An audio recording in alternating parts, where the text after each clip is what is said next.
Assalamualaikum warahmatullahi wabarakatuh. Bismillahirrahmanirrahim. Alhamdulillahirrabbilalamin. Wabihi nasta'in ala umuri dunya waddin.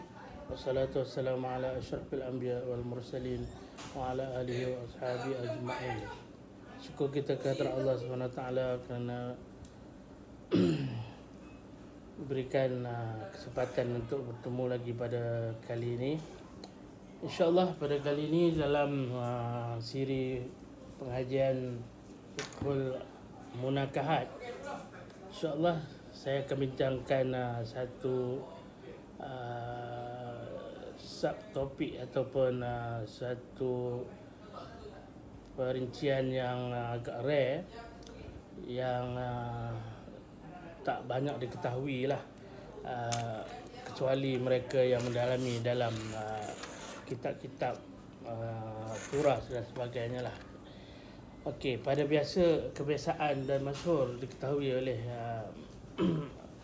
umat sebenarnya, seorang anak tidak boleh menjadi wali kepada emaknya sendiri, kerana dalam turutan wali kita biasa tahu bermula daripada bapa, kemudiannya datuk, bapa kepada bapa, datuk ataupun datuk, hingga ke atas dan sebagainya, bapa saudara, anak saudara, dan ke bawah dan sebagainya.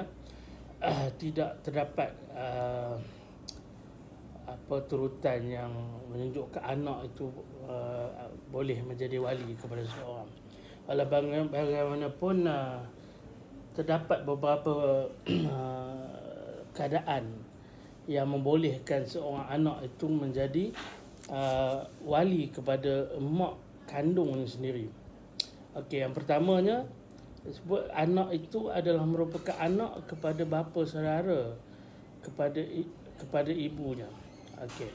Di antara turutan wali itu ada di sana, di celah-celah itu, selepas bapa saudara, kemudian kalau tak ada bapa saudara, dia akan berpindah kepada anak kepada bapa saudara tu.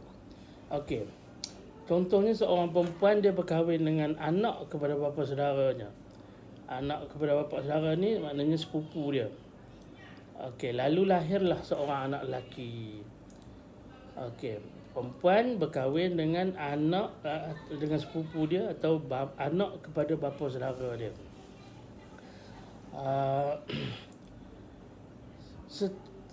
Jika ditakdirkan oleh Allah meninggal si suami ni, atau anak kepada bapa saudara dia tadi, sepupu dia, maka turutan walinya yang ada pada ketika itu, kalau sekiranya perempuan ni nak berkahwin, hanyalah turun kepada anak kepada sepupu dia atau anak kepada anak bapa saudara dia, iaitu anak kepada sepupu dia.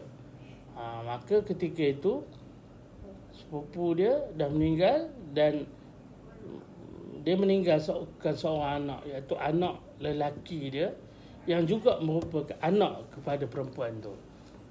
Jadi atas dasar bukan anak wali itu, dia menjadi wali bukan kerana dia anak, tetapi kerana dipandang dari sudut yang lain, iaitu dia merupakan anak kepada sepupu mak dia. Okey, itu kes yang pertama. Yang keduanya, anak itu memerdekakan ibunya. Ini sejarah silam lah.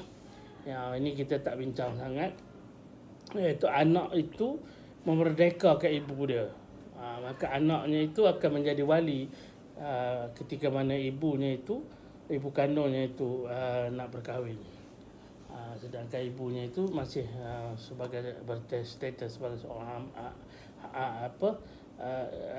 status dia asalnya daripada seorang hamba, lalu dimerdekakan oleh anak.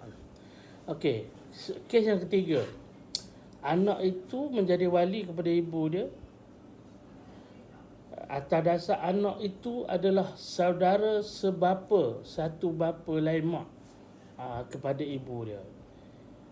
Okey, kes ini adalah bagi kes wati syubhah ataupun bagi kes kafir majusi yang mengharuskan perkahwinan lelaki dan anak perempuan dia, yang kemudiannya kedua-duanya memeluk Islam. Okey.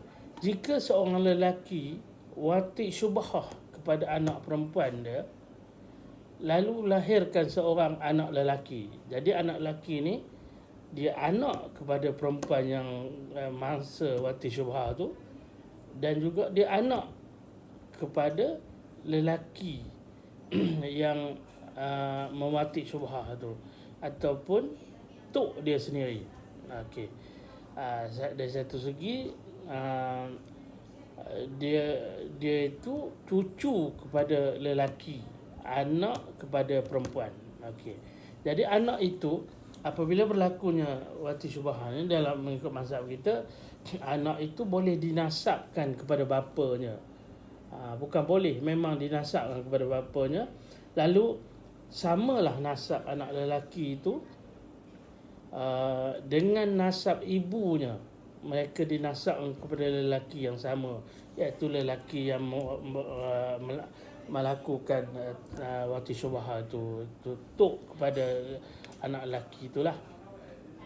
Okey, jika perempuan itu ingin berkahwin dan turutan walinya sampai kepada saudara lelaki seibu sebapak tak ada, saudara lelaki sebapak dia ada. Siapa saudara lelaki sebapa dia? Saudara lelaki sebapak dia adalah anak lelakinya sendiri yang juga akan menjadi wali dia. Okey, ini kes yang agak jarang berlaku lah dalam situasi kita pada hari ini.